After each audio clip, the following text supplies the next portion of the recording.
Pues ustedes me dicen si ya comenzamos. ¿Ya estás lista, Victoria? Voy a ver si tengo el permiso para compartir pantalla, nada más. Entonces, espérate para que This demos meeting entonces. is being recorded. em, Ya yo le di autorización, o sea, le di para compartir. Sí, ok, creo que ya estoy bueno, viendo mi pantalla, ¿es correcto? sí, pero primero será que te tenga que presentar o no hacemos esa parte. Yo creo que sí, ¿no? Oh, sí, sí, sí, sí, sí. Ok, Sí, entonces sí, dejo de ¿no? compartir.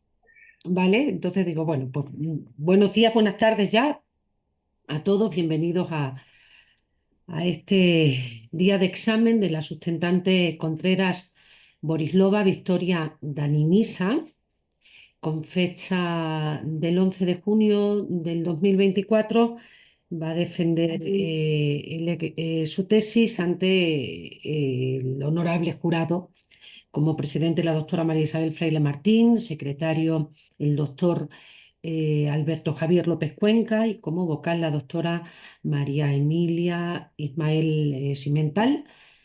Tiene a partir de ahora unos 25 minutos para hacer su intervención y después pasaremos a la ronda de preguntas. Muchas gracias. Adelante. Gracias.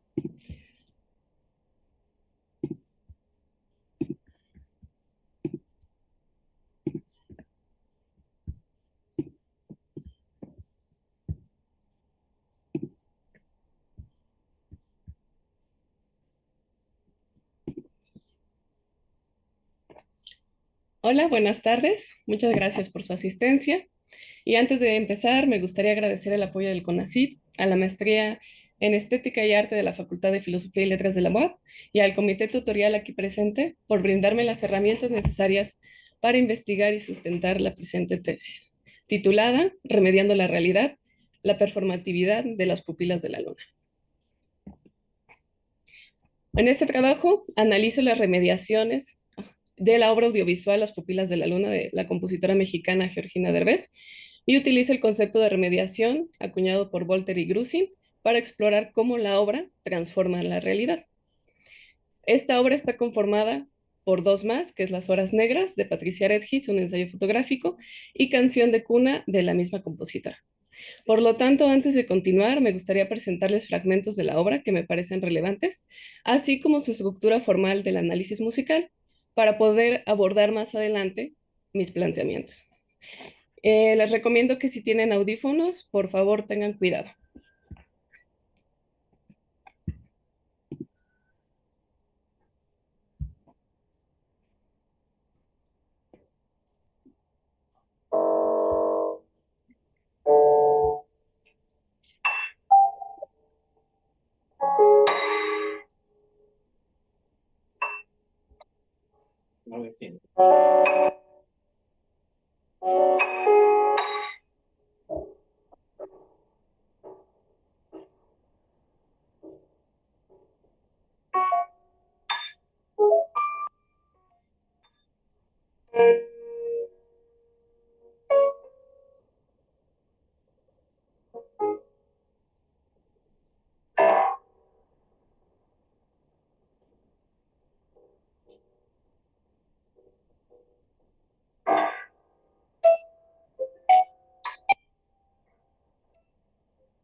A continuación, les presentaré el clímax.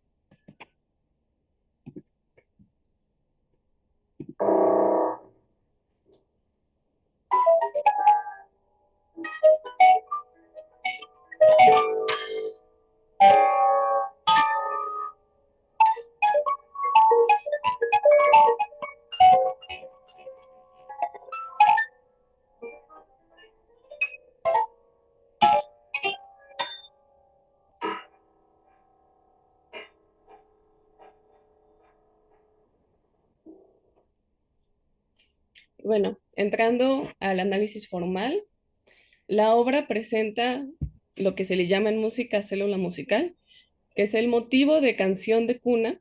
Está aquí marcado con el color naranja. Esto lo incorpora al inicio Georgina Derbez. Posteriormente también observamos intervalos consonantes. Esto es un elemento raro cuando se habla de la música atonal. Por lo tanto, habla de dos fuerzas, tanto lo que es lo estable versus lo inestable. En esta parte de rojo son las diadas armónicas, que es el clímax, donde utiliza e incorpora estos elementos llamados en música como arabescos y después los transforma añadiendo otra textura, y en música esto se puede generar a través de incorporar otra capa, que en este caso pues son dos notas, una sobre otra. Acompañado de ostinato, que en música esto pues habla de la reiteración musical o también un sonido obstinado. En el cierre, nuevamente concluye con este motivo musical de la canción de cuna, y vemos que también pasa del clímax a una transformación más calmada. Y este es el panorama general de la obra. Empieza con intervalos amplios, que al principio podrían parecer que son similares. Sin embargo, a medida que avanza la obra, estos se van transformando hasta llegar a lo que les comenté, que son las diadas armónicas en rojo, para finalmente volver a una transición más calmada. Entonces, estas son sus características generales. Se remedian las horas negras, es decir, las fotografías del ensayo fotográfico de Aret His se incorporan en el video de Las pupilas de la luna. Es una obra de característica de música tonal que incorpora elementos de la canción de cuna, los que representan el amor maternal para la compositora, y el discurso en el video se distorsiona gracias a Sebastián Torella. Aquí les voy a presentar también fragmentos de Las horas negras, ya que algunos escritos también están colocados en la obra audiovisual y también son importantes para entender las vivencias de estas mujeres en la cárcel. El lento danzar de las sombras alrededor del reloj imaginario de las horas negras, las inalcanzables horas negras que toman el alma en sus manecillas y recorren el 12 a 12 sin piedad, sin descansar. Vueltas, giros, torturante caminar, parece que no quieren terminar hasta saber que me pueden apoderar de su espíritu por igual, masticándote el alma, escupiendo pedazos del corazón que te acaban de sacar. Aquí sientes que el tiempo se detiene, piensas que cuando salgas todo va a ser igual. Aquí también algunas imágenes de los nuevos vínculos que se forman. También se ha mencionado que en las cárceles las mujeres reciben menos visitas y por eso mismo también obtienen menos apoyo. Si contrastamos con las cárceles masculinas, donde se tienen muchísimo más visitas y sobre todo de las mujeres. En cambio, en las cárceles femeninas casi no se tienen visitas tanto de sus familiares como de sus parejas. Y esto pues las orilla a generar nuevos vínculos afectivos. No le pongas esa gorra de policía al niño. ¿No ves que este pinche chamaco cuando crezca va a ser delincuente? Y cuando lo agarren va a decir, ¿qué te pasa, mi valedor? Si yo ya pagué por adelantado, desde que estaba en la panza de mi mamá. Aquí ya vamos a poder vislumbrar que va a haber una reiteración en cuanto a los patrones familiares, cuestión que abordaré más adelante. Le coloqué unas cortinas a mi litera. Cuando me voy a dormir las cierro como si fuera un féretro. Es como si cada noche muriera y me enterrara. ¿Qué harías si te robara?, preguntó Natalia con cierta malicia. No lo harías, le respondí. Al escuchar la conversación, Juan Carlos, el hijo de 5 años de la interna, le gritó: No, mamá, no lo hagas, porque te meten a la cárcel. ¿Dónde está la cárcel?, pregunté al niño en la celda de su madre. Allá afuera, donde están los policías, respondió señalando la ventana. Casi me atrevo a pensar que mi amiga tiene una idea fija: darle libertad a su niña. Y ella también anhela volver a su casa con la valentía del corazón suelto que solo las mujeres atadas tenemos. Para concluir esta sección, este texto me parece muy relevante por otros apartados que tocaré. Muchas veces vives presa y no precisamente dentro de un lugar lleno de rejas. La prisión que oprime tu cuerpo es algo más grande, físico y hasta imborrable que te desgarra la piel. Remueve tus emociones y enclaustra tu seguridad. La depresión y la falta de autoestima logran hacerte sentir sin ganas de mirarte frente al espejo.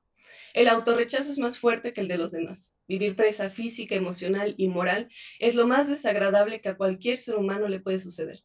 El encierro físico se puede vencer y superar. Muchas veces en la cárcel que te impone un accidente que te margina y te hace parecer una sombra en un mundo lleno de rejas y de gente que no comprende cuánto dolor has sufrido.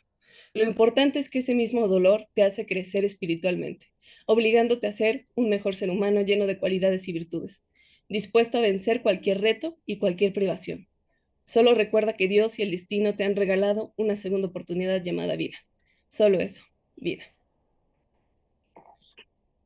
Estas son sus características generales: fotografía documental y recopilación de escritos y testimonios por parte de herejes. Por lo tanto, mis objetivos utilizo el concepto de performatividad para comprender que la obra no solo está representando la vivencia de estas mujeres, sino que también actúa en nuestra realidad. Se examina la música tonal que utiliza la obra, como el papel de la canción de cuna como símbolo de maternidad, esto para entender las remediaciones, y se aborda cómo la obra influye en la percepción de la sociedad sobre la feminidad, la maternidad y la familia, y se plantea la pregunta sobre su efectividad como agente de cambio. En cuanto a la remediación por Volter y Grussi se encarga de entender cuáles son los actos tecnológicos. O sea, no solamente sobre cómo un medio se transforma en otro medio, sino que los medios mismos tienen la capacidad de remediar la realidad, es decir, de transformarla. La mediación es la remediación de la realidad porque los medios mismos son reales y porque la experiencia de los medios es objeto de la realidad. Es decir, el medio permea tanto en nosotros que nuestras acciones se configuran gracias al medio. Entonces, ¿qué sucede cuando una obra se remedia en otra? Aquí partimos de forma inicial de remediación, como que es el reposicionamiento de un medio en otro medio. Entonces, cuando las horas negras se reposicionan en las pupilas de la luna, prevalecen algunos escritos y la fotografía de la experiencia de las mujeres se reitera, pero la imagen se distorsiona en las pupilas de la luna.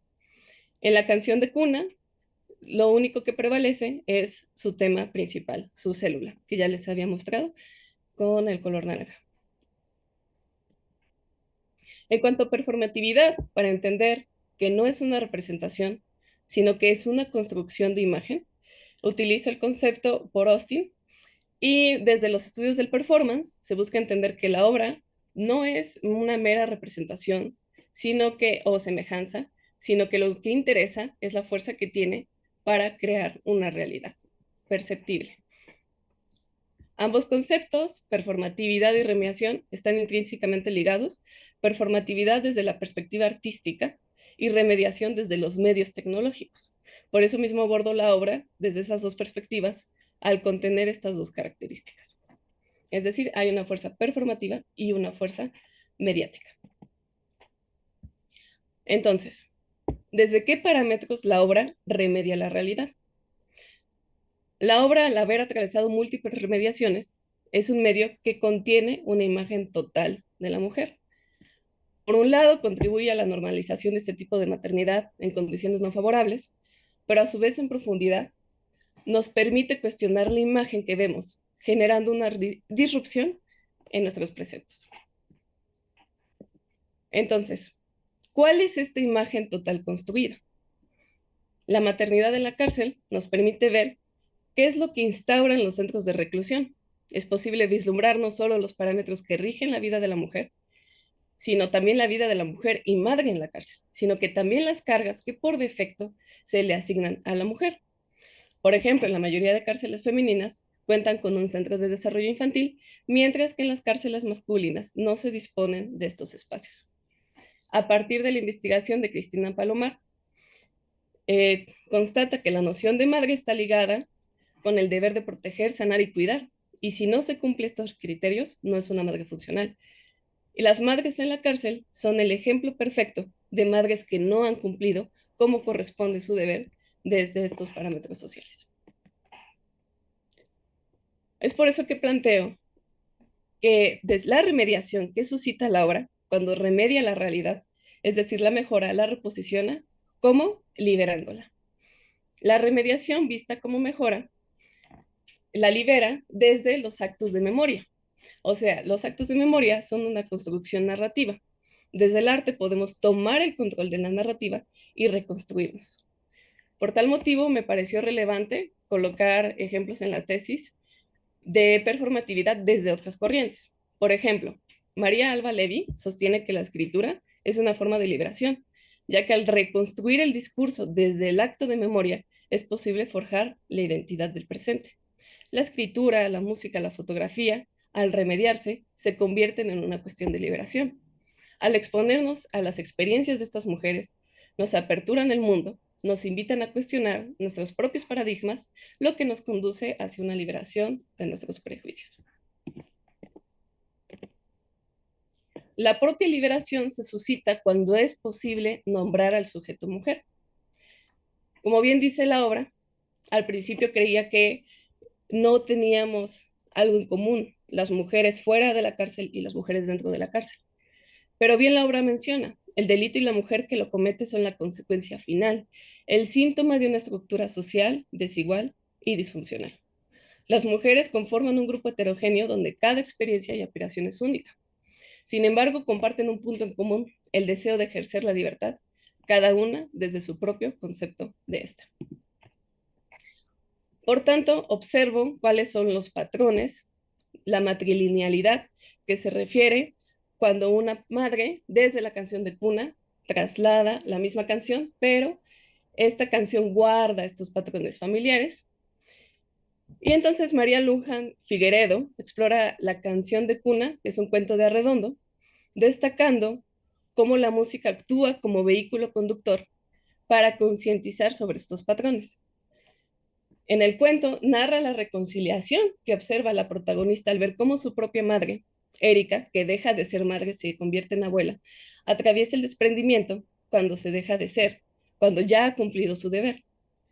Menciona la verdad oculta en la quinta cuerda de la guitarra del deseo de la niña de ser escuchada y aceptada por lo que es. En esta transición de conciencia, la protagonista se encuentra consigo misma fuera del papel de madre y encuentra un camino de autoaceptación y autoconocimiento que es guiado por la constante musical, por la conciencia de estos patrones. En cuanto a la reiteración, la canción de cuna como acto matrilineal, en ella se hallan patrones familiares y aquellos que no se reconocen tienden a repetirse, como vimos en Las Horas Negras. ¿Qué pasó, mi valedor? Yo ya pagué por adelantado. La obra Las pupilas de la luna, vista solamente desde la imagen, otorga una narrativa que no vislumbra ni un futuro ni un pasado, solo desde la fotografía.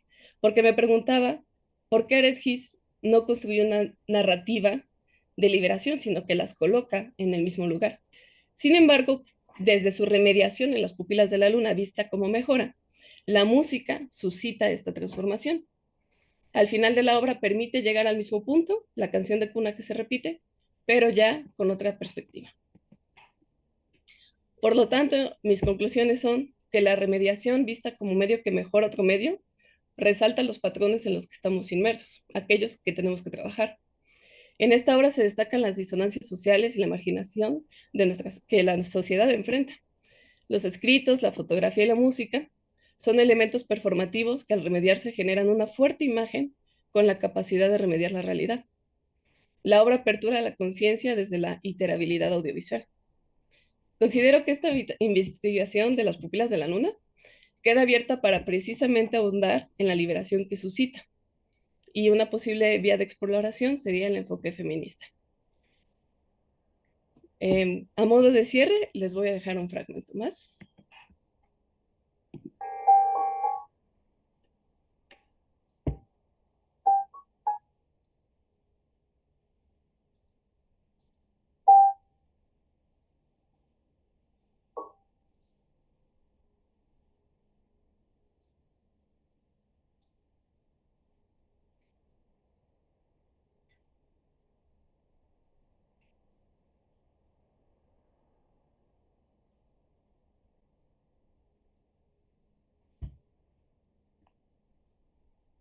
Y con esto concluyo mi presentación. Muchas gracias. Bien, muchas gracias, Dani. Y además ha sido muy escrupulosa con el tiempo, así que gracias por la presentación.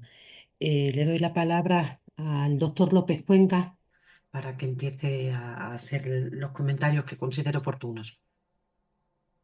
Muchas gracias, doctora Fraile. Muchas gracias también a la sustentante por la presentación y por recordarnos algunas de las líneas maestras de la investigación que somete a consideración. Quiero comenzar pues reconociendo el enorme esfuerzo que se advierte en el trabajo que nos has compartido. Es notorio, ¿no? El esfuerzo que también como comité, la verdad que hemos podido advertir, ¿no? En los 2 últimos años y medio, por intentar conjugar, pues no solo un análisis en el que te podías haber sentido más cómoda, que era un análisis estrictamente formal o musical, ¿no? del trabajo, sino integrar en ese ejercicio una parte sustancial además, de los conocimientos y las habilidades que has adquirido a lo largo de la maestría. Es decir, la tesis tiene toda una parte inicial muy, ahora me detendré en ello, pero muy ambiciosa en su planteamiento para intentar cruzar precisamente, ¿no? Con la noción de remediación y de performatividad, un análisis que desborde, y además que desborde no solo el análisis musical, sino que trabaje precisamente con la dimensión, pues digamos, compleja de la obra, es decir, tanto el plano sonoro, que es quizás el que más te podía haber interesado, pero también la propia dinámica de la imagen puesta en movimiento, su propia edición, en fin, me parece que es una apuesta por intentar llevar a cabo un ejercicio más ambicioso de lo habitual y salir de tu zona de confort, con lo cual me parece que eso hay que señalarlo de entrada e insisto, ¿no? Como en reconocer el enorme esfuerzo que has puesto ahí en juego. Me gustaría hacer quizás algunos señalamientos.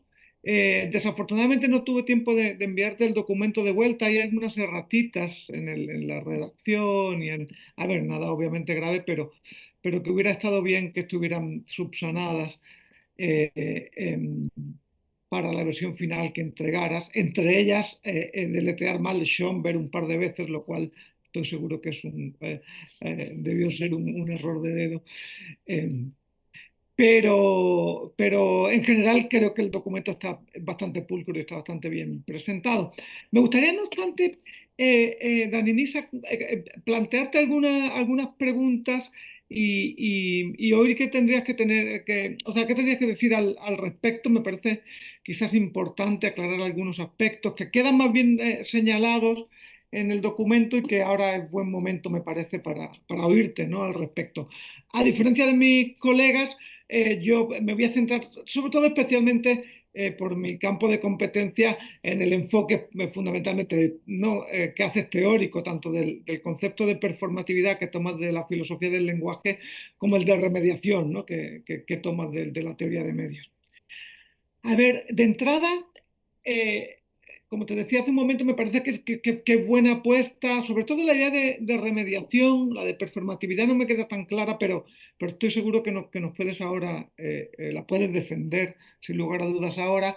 Pero me parece que la idea de remediación es muy útil para intentar dar cuenta de las pupilas de la luna en la medida en que es una estrategia efectivamente de subsunción, de remediación, de dos formas simbólicas previas disímiles, es decir, por una parte las horas negras, que es un ensayo fotográfico, ¿no? Y por otra parte la canción de cuna, que es una composición, ¿no? Entonces, claro que tiene todo el sentido recurrir a la idea de remediación, ¿sí? Ahora bien, me parece, esta sería la primera pregunta, te la indico quizás para que las anotes, yo creo que va a ser más práctico si te las señalo todas de una vez y luego vuelves sobre ellas, ¿vale? La primera tiene que ver, por tanto, con, con- con la noción de remediación. Tú señalas muy claramente que la idea de remediación opera en un doble ejercicio, siguiendo a Voltaire y Grusin, es decir, por una parte, mediante la hipermediación, es decir, que cuantos más medios participan en la remediación, más sofisticada es esta, ¿no? Es decir, que, por ejemplo, que la medida en la que el cine operaba subsumiendo, ¿no? la imagen en movimiento, ¿no? y la imagen estática y el relato narrativo, al verse el cine subsumido por la televisión e incluir sonido e incluir color, habría una hipermediación, ¿no? Es decir, cada vez habrían los dispositivos, incluirían cada vez mayor, podemos decir, densidad medial, ¿no? Y sin embargo, el efecto paradójico que esto produce es lo que tú llamas inmediación. Es decir, que cuanto más artificiosos son los medios, menos se ven, menos se aprecian, menos se detectan, ¿no? Lo que ellos llaman transparencia, ¿no? Lo que Voltaire y Grusin llaman transparencia. Sin embargo, me da la impresión de que no le sacas suficiente partido a estos dobles conceptos en tu análisis de la pieza, o sea, no de la pieza, sino del trabajo, no de las pupilas de la luna. Y me llama la atención porque en un momento eres perfectamente consciente del alcance que tiene la idea de hipermediación. En la página 16 haces un fantástico ejemplo, en mi opinión. Creo que la 16 lo noté mal. A ver, déjame ver. Haces un fantástico ejemplo en la 19, perdón, sobre el automóvil. Sobre el automóvil. Haces un magnífico ejemplo cuando dices que el automóvil remedia la ciudad, remedia las artes plásticas. Efectivamente, es muy buen ejemplo porque en realidad lo que hace es articula la noción de movilidad, la noción de turismo, la noción de artes visuales, la noción de espacio urbano, y sin embargo, su eficacia radica en su transparencia, ¿sí? Entonces, mi pregunta sería aquí, ¿en qué medida dirías que específicamente las pupilas de la luna transparentan? ¿Sabes? Transparenta tanto la composición musical como el material visual de las horas negras. Es decir, ¿en qué medida dejamos de percibirlo? O quizás no, o quizás parte de su reto, y tú haces una reflexión interesante al respecto, es que dramático, no dices dramático, pero eso lo digo yo, es que haya circulado tan poco la obra, ¿no? Es decir, tú llamabas la atención sobre lo poco que ha sido accedida en la plataforma digital en la que está hospedada, ¿no? Entonces, ¿qué está ocurriendo ahí? ¿Será que no es suficientemente transparente? ¿Será que es difícil de atravesar con la mirada o con el oído? ¿Será que devuelve de alguna manera su materialidad y por eso se dificulta la remediación? Vale, esa sería la primera pregunta. La segunda, me gustaría, y requiere mucho menos introducción que esta que hice ahorita, pero la segunda tiene que ver con, me gustaría que, tengo que reconocer que haces una muy buena reconstrucción de la idea de performatividad en Austin. No es un tema fácil y en general se tiende como a soslayar, y sin embargo reconstruyen muy bien en el primer capítulo, ¿no? En qué consiste los rasgos característicos de la idea de performatividad. Pero me gustaría que desarrollara, porque dices en la página 20 que consideran la performatividad como una extensión de la remediación. Me gustaría que desarrollaras eso. ¿Por qué la performatividad es una extensión de la remediación? ¿Sí? Es decir, dices, puedo percibir el medio como un agente que suscita ciertas acciones y estetiza, perdón, la maternidad en un contexto de reclusión. Pero ¿por qué sería la performatividad, es decir, la capacidad de instituir efectos, ¿no? Mediante el ejercicio simbólico, es decir, no solo de describir, sino de llevar a cabo procesos de agenciamiento, de acción, digamos? ¿Por qué sería eso una extensión de la remediación? Sí, esa sería la segunda pregunta. La tercera, me gusta también cómo te posiciona, deja tú que me guste a mí o no, me parece un buen giro argumental el que haces, cuando en la página 29, después de reconstruir la posición de Austin, y citas a Rafael Segovia, y dices que Segovia aboga por traducir performativity, ¿no? El término en inglés, o to perform, como representación o como representar. Y tú dices que no estás de acuerdo con eso y que vas a usar el neologismo. ¿Puedes enfatizar por qué? O sea, ¿por qué te parece que es problemático usar la idea de representación como traducción de performatividad? Y luego la cuarta, me parece muy interesante un señalamiento que haces en la página 34, ¿no? Que cuando hablas de la idea de repetición y diferencia, algo que vas a recuperar después, más adelante, en el último capítulo, en el segundo capítulo, cuando hablas de la repetición en la música. Y lo ilustran muy bien, lo argumentan muy bien ahí. Pero en esta primera entrada dice literalmente en la página 34, el rondó a la turca de Mozart en cada interpretación musical no es solamente una reiteración del mismo discurso musical. No es solo una reiteración. ¿Por qué no? O sea, por qué toda repetición encarnaría diferencia? ¿Vale? O sea, por decirlo con Derrida, ¿no? ¿Por qué toda repetición es iteración? Es decir, repetición desigual. ¿Sí? Va. Y una última pregunta, me llama la atención en el último capítulo, porque son muy discernibles como tres bloques. Un primer bloque teórico, ¿no? Constituido con esta reconstrucción de la idea de remediación y performatividad, una descripción de las pupilas de la luna y su vínculo con las dos obras sobre las que se constituye. Un segundo momento, que seguro que la doctora Emilia es más competente para hacer una reflexión al respecto, que tiene que ver más con la dimensión, ¿no? Pues de la composición, de la estructura musical, etcétera. Y un tercer momento donde das un giro inesperado argumentalmente, ¿no? Que introduce la idea de libertad. Y sobre eso me gustaría llamar la atención. Y una reflexión de orden que has vuelto a mencionar ahorita en tu presentación, de orden más bien de una sensibilidad, diría yo, feminista, ¿no? Dices en el capítulo tercero, por lo tanto, en este capítulo me centro en la necesidad de reevaluar el concepto de libertad, especialmente desde una perspectiva feminista y estética.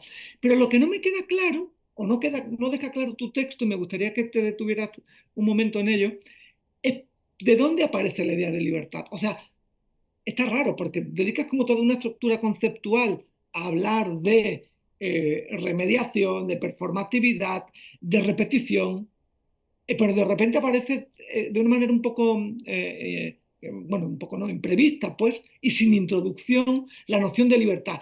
¿Podrías intentar ligarla con la idea de iteración o con la idea de performatividad? Porque si hicieras eso, ganaría mucho el argumento, y en el texto eso no aparece. ¿Sí? Yo creo que son más que suficientes. Algunos señalamientos que estaría muy bien, la verdad, que si pudieras dedicarnos unos minutos a profundizar en ellos, ¿no? Y a mostrar también quizás, tramar algo que quizás el texto no deja suficientemente claro en algunos momentos y ahora yo creo que es buena oportunidad para que tú nos saques de dudas. Todo esto, por supuesto, sin minusvalorar en lo más mínimo insisto, enorme ejercicio que has hecho, el enorme esfuerzo que denota el trabajo por dar cuenta de una manera mucho más arriesgada y compleja que la zona de confort en la que te podías, ¿no? haber situado. Y yo creo que eso hay que tanto reconocértelo como agradecértelo que tomes como esa iniciativa. Pues por el momento sería todo. Le dejo la palabra entonces a Dani Enisa. Sí, adelante, Dani. Gracias, doctor Roberto. Ok. En cuanto a lo que mencionas sobre la hipermediación, que después suscita más en una inmediación, que precisamente ese es el deseo de los medios, es por eso mismo que posteriormente en el tercer apartado es que planteo lo del sujeto mujer, porque justamente me quedé pensando que la obra más que particularidades, como la situación de las mujeres en la cárcel, en las horas negras y luego en las pupilas de la luna, en realidad las homogeniza, o sea, las coloca en un solo sujeto. Es el sujeto de la madre de la mujer en la cárcel. Y por eso mismo, esa podría ser su primera parte de transparencia, porque lo que me muestra tal cual es la mujer en la cárcel. Pero justamente, pues los mismos medios pasan por eso, ¿no? Porque en su inmediación tienden a ocultar. Y en este ocultamiento, lo que considero que ocultan son los patrones en los que estamos regidas las mujeres en nuestra sociedad. Entonces, la obra en un inicio te muestra esta situación como de transparencia, pero en realidad lo que no se ve es este exterior, esto exterior que vivimos como sociedad, que se remedia, o sea, es un doble juego, tanto sociedad se remedia en la obra, la obra captura esto, pero lo transforma, lo homogeniza y otorga una imagen total sobre las vivencias de las mujeres. Por ejemplo, esto de la precariedad. Es normal que la mujer tenga que encargarse de los niños. Démosle apoyos, en vez de pensar en algo más equitativo, ¿no? Tanto hombres y mujeres, padre, madre, por ejemplo. Ahí hay otro ocultamiento. También Fina Virulés lo plantea y lo coloca en el tercer apartado de la tesis, que al nombrar a la mujer se invisibiliza también al otro. Y cuando hablamos de experiencias de las mujeres, cada vez que coloquemos algo, eso yo lo veo también como con curaduría, hay algo que no se va a poder abarcar, que no se va a poder ver.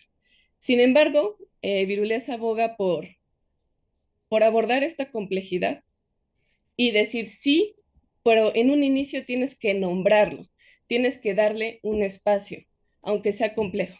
Y eso es lo que hace las pupilas de la luna. En un inicio sí homogeniza, pero por eso digo, en otro aspecto, a través de que uno ve una y otra vez la obra, a partir de la reiteración que también abordaré más adelante con lo del ejemplo de Mozart, es que en profundidad en realidad muestra más de nosotras mismas que de la propia mujer en la cárcel. Bueno, hablando sobre la segunda pregunta, ¿qué pasa con la performatividad como extensión de remediación? Pues la performatividad me costó mucho entenderlo. Es tal cual la acción. Yo decía, ¿cómo? O sea, de la representación a la acción. O sea, no solo es una semejanza, sino que también está realizando algo. Y esta realización es una construcción. Y esta construcción va a permear en nuestras formas de ver. Y entonces, ¿cómo se liga con remediación?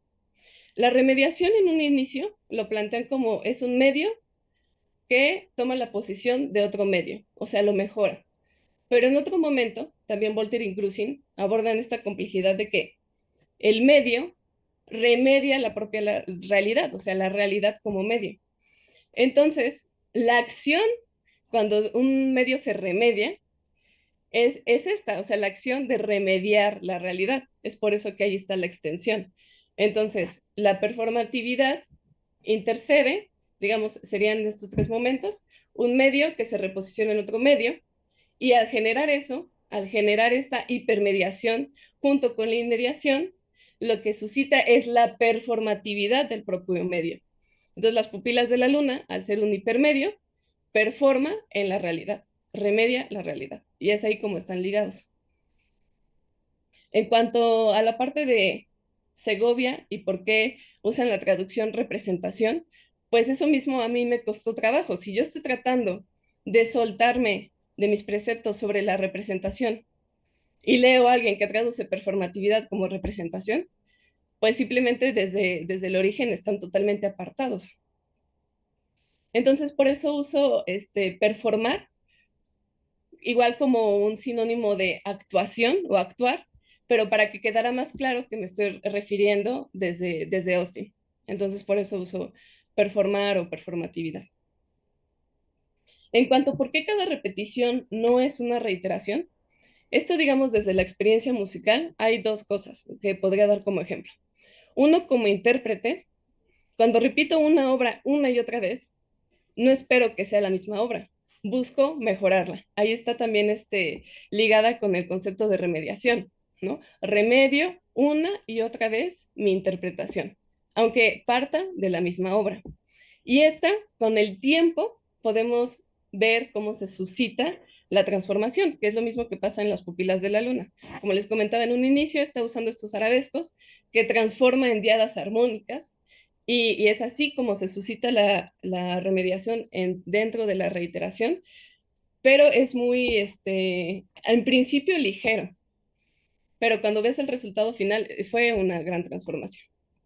La otra es como desde la parte de la escucha, o sea, no solo el intérprete. Una escucha, cuando escucha una y otra vez la obra, va aprendiendo más de esta y más capacidad tiene de detectar estos elementos. Asimismo, también tanto el intérprete como el escucha no van a ser los mismos cada vez que interactúen con la obra. Por eso, aunque la obra aparentemente sea la misma, nuestra interpretación va a ser distinta porque nuestro contexto cambia constantemente. No hay nada estable en sí, sino que nosotros vamos cambiando y por eso mismo también nuestras interpretaciones. Y en un último momento, ¿por qué introduzco la idea de libertad?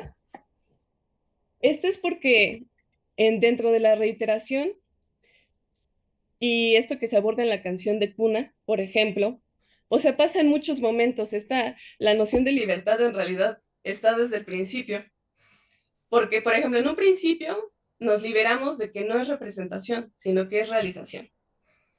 En un segundo momento también nos liberamos de que la canción de Cuna, digamos, a través de esta, de esta guía que utilizo de Arredondo, o sea, la misma canción de Cuna me va liberando, me hace autocuestionarme. Ahí hay otra liberación. Y finalmente la propia imagen de las horas negras es liberada a través de las pupilas de la luna. O sea, ya no solo es estática, sino que también tiene la capacidad de moverse. Y es por eso que empecé a decir, claro, pues todo, ¿cómo remedia la realidad? Pues liberándola.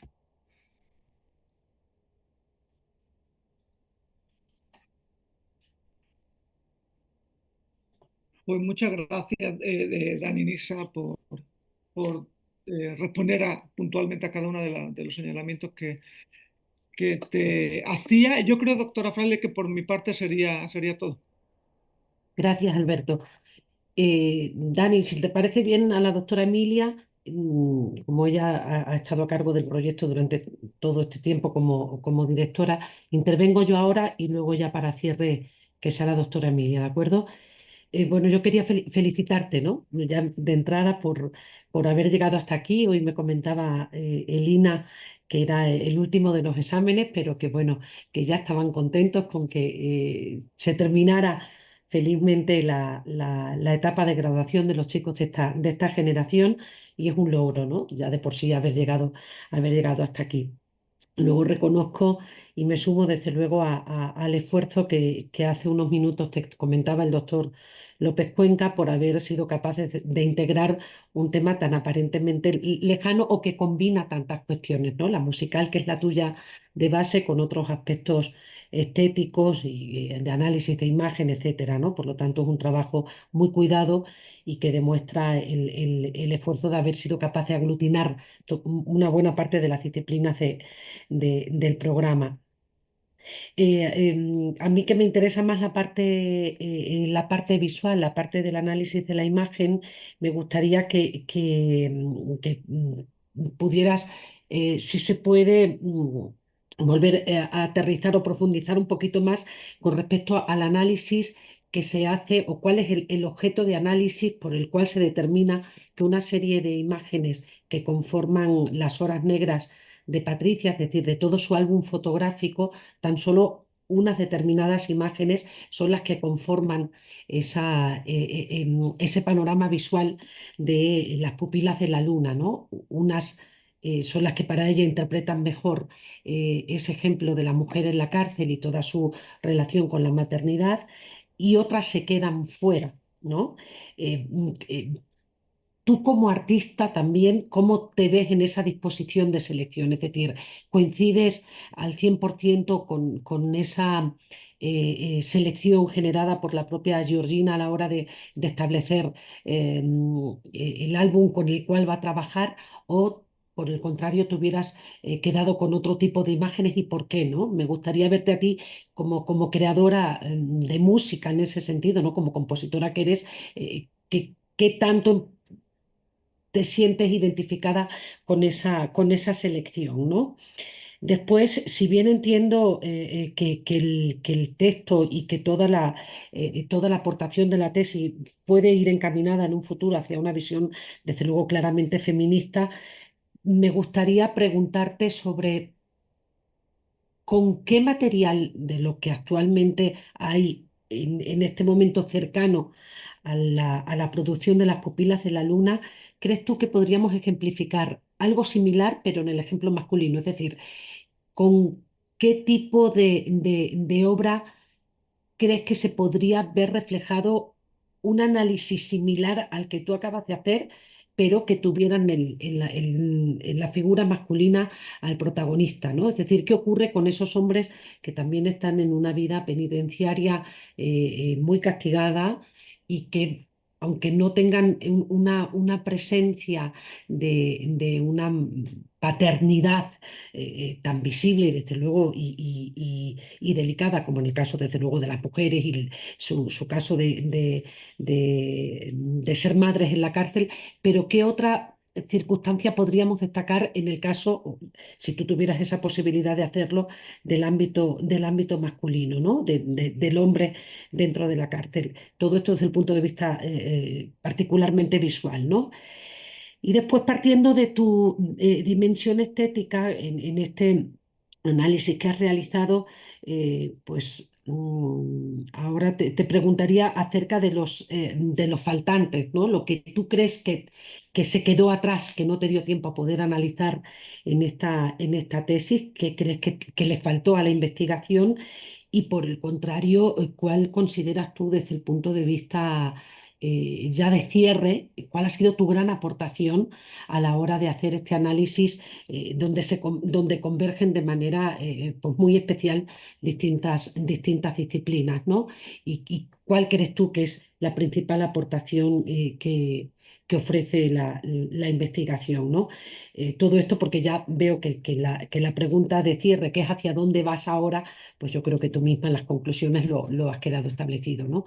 Quizás hacia una mirada más feminista de la investigación. Y, y- y con eso sería todo por mi parte, Dani, cuando quieras. Ay, muy buenas preguntas, doctora. A ver, mm, sobre qué tipo de obra podría verse desde lo masculino, o sea, cómo se podrían leer obras, pero ahora desde el discurso masculino. De hecho, creo que podría ser también un gran aporte, porque creo que eso mismo pasa, pues justamente es un debate que pasa en el feminismo, ¿no?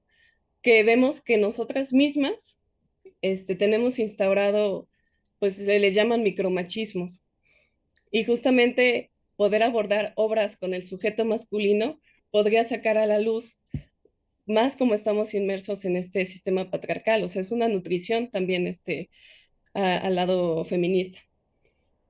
Nada más que por obvias razones y no extenderme más, pues me enfoqué en la situación de la mujer.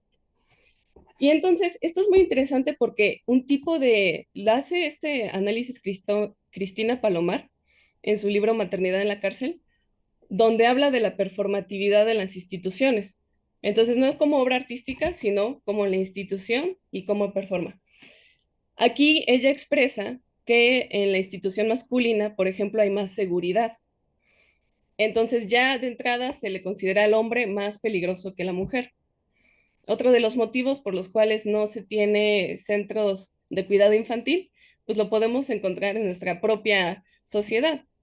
O sea, se le tacha de primeras al hombre ya como alguien peligroso que no es capaz de cuidar a los niños y entre otras cosas, ¿no? Que puede llegar hasta, puede ser un depredador sexual para los infantes. Entonces, para protegerlos, lo que hace la misma sociedad es apartar al hombre de sus deberes, de sus responsabilidades. Y eso mismo pasa en la cárcel. La cárcel está performando, expresando todo lo que nosotros pensamos acerca del hombre. Entonces sí considero que sería gran aporte leyéndolo desde esta perspectiva. Por otro lado, ¿qué creo que es lo que me faltó o qué pudo quedar atrás? A mí me habría gustado también entender otras obras que hablan de la maternidad o generar un macroanálisis, casi casi como un atlas, un collage de obras para observar cuáles son los puntos en común. Porque Fina Virulés precisamente habla de que si somos un grupo tan heterogéneo, ¿por qué sale a la luz estos puntos en común, que es el deseo de la libertad? Como digo, libertad entendido para cada una desde su contexto, ¿no? Desde su sociocultural, histórico, etcétera. Entonces me gustaría ver qué es lo que expresan otras obras de la maternidad acerca en relación con esta. O sea, creo que me hubiera gustado también realizar un análisis comparativo de más obras. Y pues creo que mi principal aportación es justamente no solo ceñirme a lo que es el análisis formal musical o de la imagen, sino que buscar qué es lo que expresa la obra más allá de los que nos muestra en primera instancia. En primera instancia, esta obra muestra la maternidad en la cárcel, pero en un vistazo más profundo y de mucha reiteración, expresa más de nosotros como sociedad y creo que es un buen replanteamiento para nuestros propios parámetros y cómo analizamos también otro tipo, ya sea de obras musicales o fotográficas, etcétera. Bueno, pues muchas gracias, Dani, por responder y te felicito de nuevo por el trabajo. Tiene ahora la palabra la doctora Emilia. Gracias, Isabel. Y gracias, Dani, por tu presentación. Gracias también por estos 2 años de trabajo. Me uno a los comentarios de mis colegas que celebran justamente el llegar a este momento, sobre todo en las condiciones, ¿no? Que venían, en las que tu generación en particular, pues viniendo de la pandemia, tuvo que sortear vamos a decir que el ir saliendo de la pandemia, pues fue un reto. Creo que el trabajo es también una muestra de muchos retos, ¿sí? Muchos retos, eh, pues sencillamente tu deseo de abordar una multiplicidad de obras y cómo se conectaban, ¿sí? Una multiplicidad de nociones, ¿sí? Y el reto de cómo eh, eh, eh, de cómo articularlas, ¿sí? De cómo su articulación permitía ver algo o lo que tú hace rato llamabas también ocultamientos, ¿no? Que permitiera, digamos, revelar esos ocultamientos. También un reto de tratar de explicar, ¿no? Una multiplicidad de relaciones, de problemáticas. Eh, Sin duda, creo que la tesis refleja eh, que, que tienes mucho que decir, que tienes mucho interés, que, como decían hace rato, ¿no? Salirte de tu zona de confort, de tratar de ir más allá, y de tratar de explicar. Y, y otra vez, creo que la tesis es manifiesta de eso, de una serie de retos, así que igualmente celebro, ¿no? Llegar a este punto. Am, Creo que por eso mismo la tesis, y me gustó mucho la intervención de mis colegas, porque creo que varias cosas se relacionaban, sobre todo la última discusión que tuvimos, ¿no? A cómo se reflejaba en la tesis ese proceso y cómo pues había ciertas nociones, por ejemplo, como la de libertad, ¿no? Que ya mencionaba el doctor López Cuenca, eh, de, ¿no? De lo que hace falta explicar, de lo que hace falta hilar.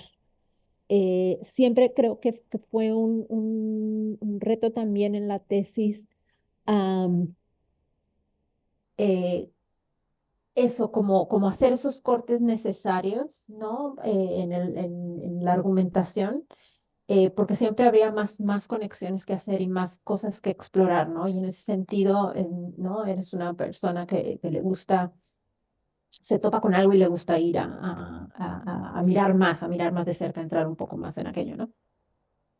Yo entonces sí quiero tomar esto como una oportunidad de regresar a algunas, ir a dar a una de estas cuestiones y dar oportunidad a que nos las expliques más. Em, te las voy a dar igual todas seguidas. Una de ellas es que quisiera que nos hablaras del reto justamente de explicarle a un lector que no tiene un grado, vamos a decir, académico profesional de análisis musical, y cómo explicarle un análisis musical más allá de lo formal, ¿sí? El reto de formar prácticamente un nuevo lenguaje con que explicar aquello, ¿sí? Porque de un lector musical hay cosas que no necesitas explicar, ¿sí? A tonalidad no necesitas explicar.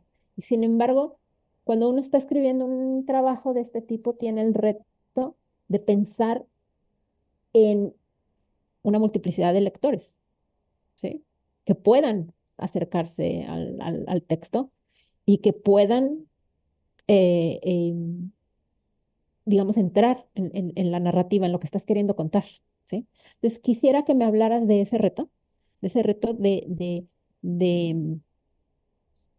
desde, desde el campo musical, de hablar de una obra musical y hacer un análisis complejo y un análisis que quiere desbordarlo más allá de sí mismo, de sus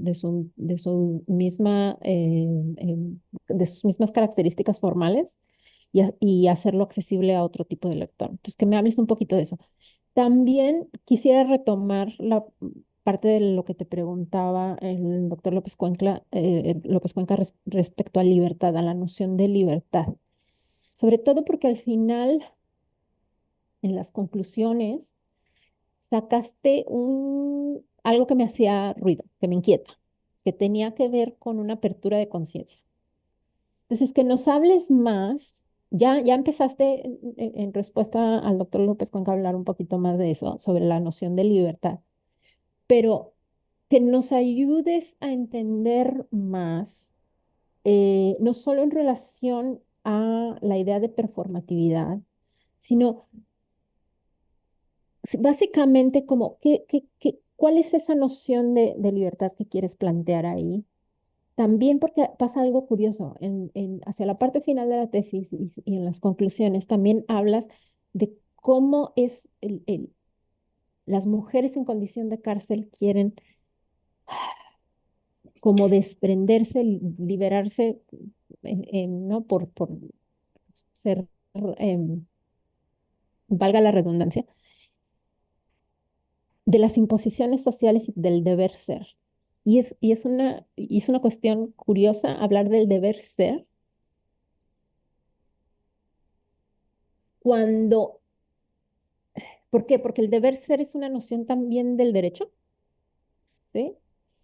Y, y estamos hablando de personas en condición de cárcel que podemos presuponer que están ahí porque violaron el derecho, es decir, violaron el deber ser, ¿sí?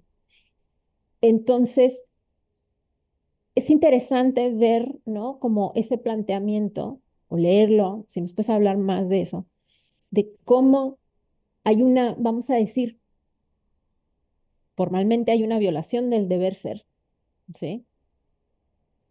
Que es las que las pone en una condición de encarcelamiento, ¿sí? Y que al mismo tiempo quieres explicar con esa misma idea digamos, a liberarse de las imposiciones sociales y del deber ser, es decir, de esa misma noción.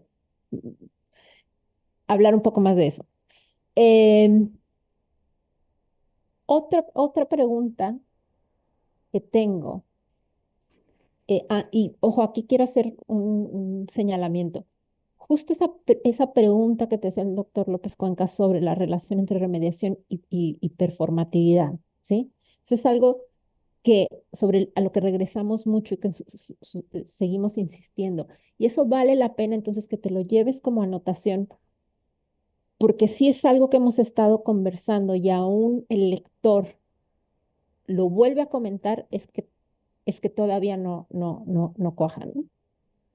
Mi última pregunta sería, eh,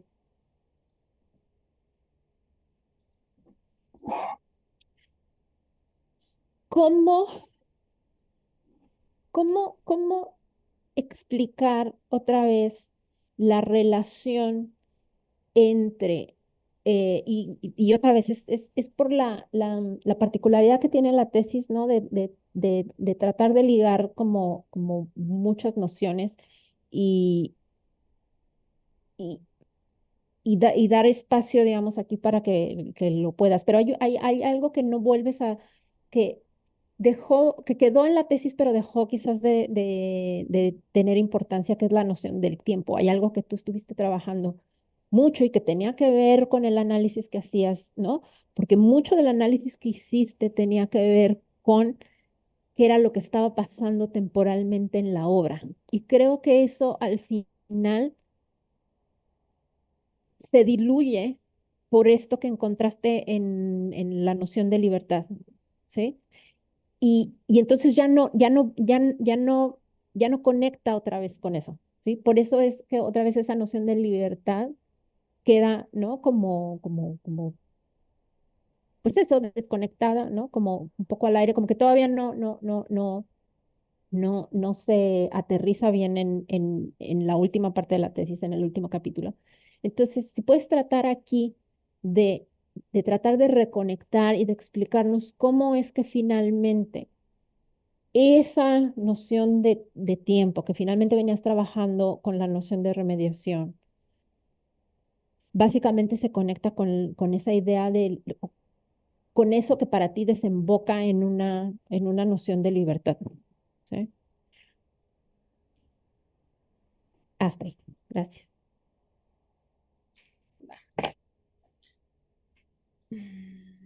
Ok, grandes preguntas también. Sobre el reto de explicar a un lector, sí, me encuentro con dos tipos de lectores. Y, y eso también es un contraste que me encontré en la maestría, en el que mucho se hablaba de la imagen, pero cuando se hablaba de la música, era un caso aparte, como si fuera un gremio, como si no tuviéramos que ver con la estética. Y pues sí, atravesé un reto, igual hasta con mis compañeros en la maestría, para explicarles cosas o fundamentos de la música que desde un músico profesional pues eran cosas que no había que explicar, por ejemplo, como es la atonalidad, ¿no? Que es parte del bagaje común. En mi caso también tuve que atravesar, y también la doctora Fraile me apoyó mucho en eso, con lo de la historia del arte, por ejemplo, con la historia de la pintura, sobre sus movimientos. Yo también tuve que aprender, ¿no? Pero se daba como por hecho que debías de saber eso, pero en cuanto a música sí siento que está aislado. Y entonces sí tenía dos tipos de lectores, ¿no? El músico profesional y los profesionales de otras áreas que, que pues siguen siendo áreas especializadas, como lo es filosofía del lenguaje o teoría de medios. Y también mis compañeros pues eran muy diversos, había de historia del arte, de antropología, etcétera. Entonces sí, mi reto fue cómo explicar los conceptos básicos de música, pero tampoco aburrir al lector músico, y cómo explicar al lector músico que está acostumbrado a un análisis formal lo que iba a hacer, ¿no? Cómo iba a retomar estos elementos musicales concisos y explicar tal cual su simbolismo más allá de lo que expresa en la partitura. Creo que lo logré y eso también, digamos, por fuera o esto que no se ve en la tesis, es que atravesé muchas consultas con compañeros músicos, musicólogos. Yo les decía, si yo hablo de esto, tú como músico, ¿cómo te lo vas a tomar? Y se quedaban como, ok, estás haciendo algo que va mucho más allá de lo que comprendemos, pero tiene sentido. Y entonces para mí eso era como un siga y al mismo tiempo pues compartirles que yo tengo esos dos lectores en mi familia. Mi mamá que es músico profesional, yo le explicaba que era performatividad y ella estaba alejada de eso, decía, ¿qué está haciendo mi hija, no? Y por el otro lado mi papá, que es de filología, cuando yo le hablaba de música, yo veía que él se emocionaba porque yo le decía, no, pues es que la tonalidad es una ruptura. Y sí, tuve que hacer una mediación entre esos dos tipos de lectores. Eso también tuve que hacer una mediación en mi maestría y finalmente creo que en la tesis se logra, pues creo que se logra bien esa mediación, tanto para el lector que se dedique o no a la música, creo que podrá comprender la tesis y tampoco irme, como decíamos, a la historia de la música total o a la historia de los medios como tal. Sobre el segundo aspecto de la apertura de conciencia, esto es porque, inspirada en Fina Virueles, ella menciona que se debe de dar lugar a los discursos. ¿Y por qué lo menciona? Porque la perspectiva femenina es totalmente otra. A veces en nuestra actualidad podemos creer que ya es suficiente o que ya se le ha dado lugar, que ya se les ha nombrado. Por ejemplo, hay libros como Maestras Antiguas del Arte, ¿no? Pero sigue sin ser suficiente porque Fina Virules también habla de lo político, pero en relación con el trabajo de mujeres, familia y trabajo, es un libro que se coordina por Cruz Parcero y Rodolfo Vázquez. En este se habla sobre la noción de lo jurídico, que ya después lo voy a ligar con qué es esto del deber ser. Entonces, desde lo jurídico, los parámetros están regidos ya desde un sistema patriarcal.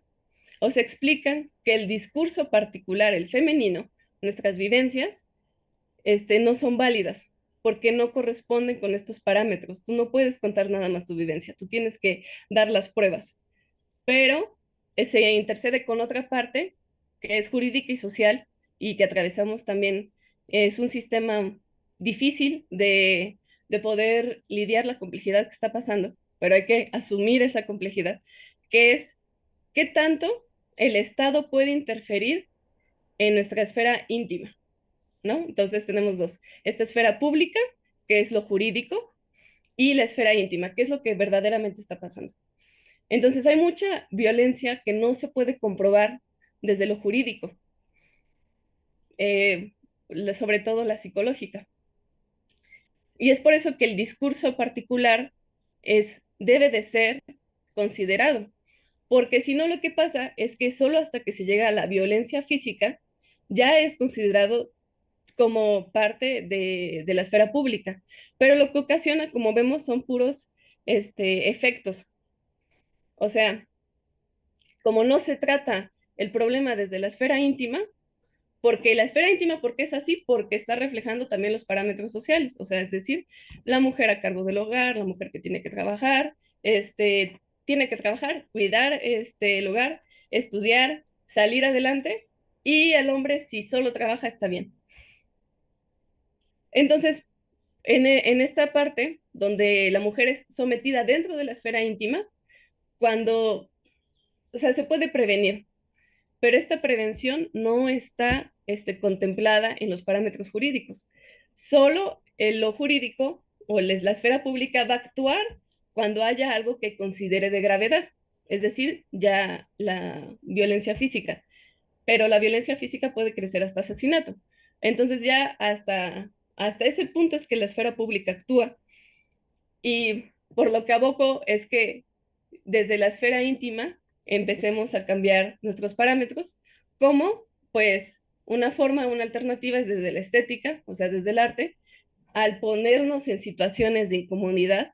Por ejemplo, esta obra no es nada cómoda, pero que nos permite replantear desde dónde estamos pensando. Me gustaría usar un ejemplo que estuve en la clase del doctor Cuenca cuando fuimos a visitar el río contaminado Atoyac y veíamos que el río está contaminado, huele mal, y decíamos, ¿cómo es posible que las personas aquí estén viviendo? Y encima ya hay un estudio de que todo Puebla, hay muchas regiones que están siendo afectadas por leucemia debido al agua contaminada. Y entonces, pues el agua se ve, el agua se huele y se normaliza entonces la precariedad. A eso me refiero con que en la esfera pública se normaliza, bueno, pues vamos a lidiar desde lo jurídico la acción violenta, porque es normal.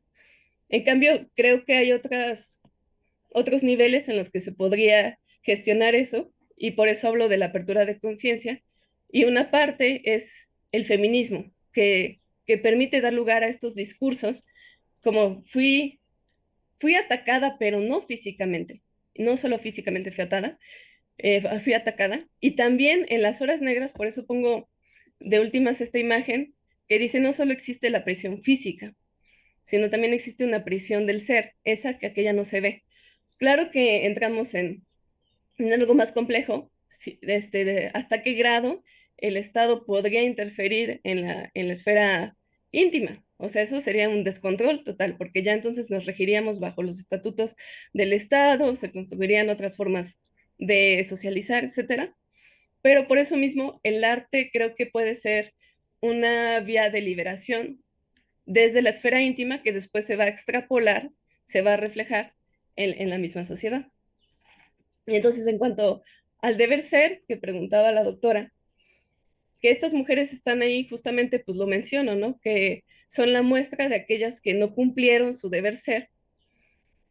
Y es que pasa que algunas mujeres que están ahí es por la pobreza, porque no lograron conseguir comida, robaron en una tienda un desodorante, cereal y leche, y entonces las capturaron. Pero precisamente ahí hablo también en mi tesis sobre la responsabilidad social. ¿En qué sentido? Estas mujeres actúan de esa forma por su situación y no es una justificación de, como soy pobre voy a robar. No es eso, sino que es justamente lo que conocen.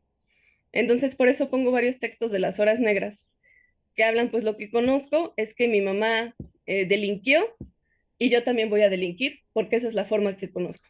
Entonces, nuevamente, el arte creo que posibilita estos nuevos mundos que conocer, no solo cuáles serían otras formas de actuar.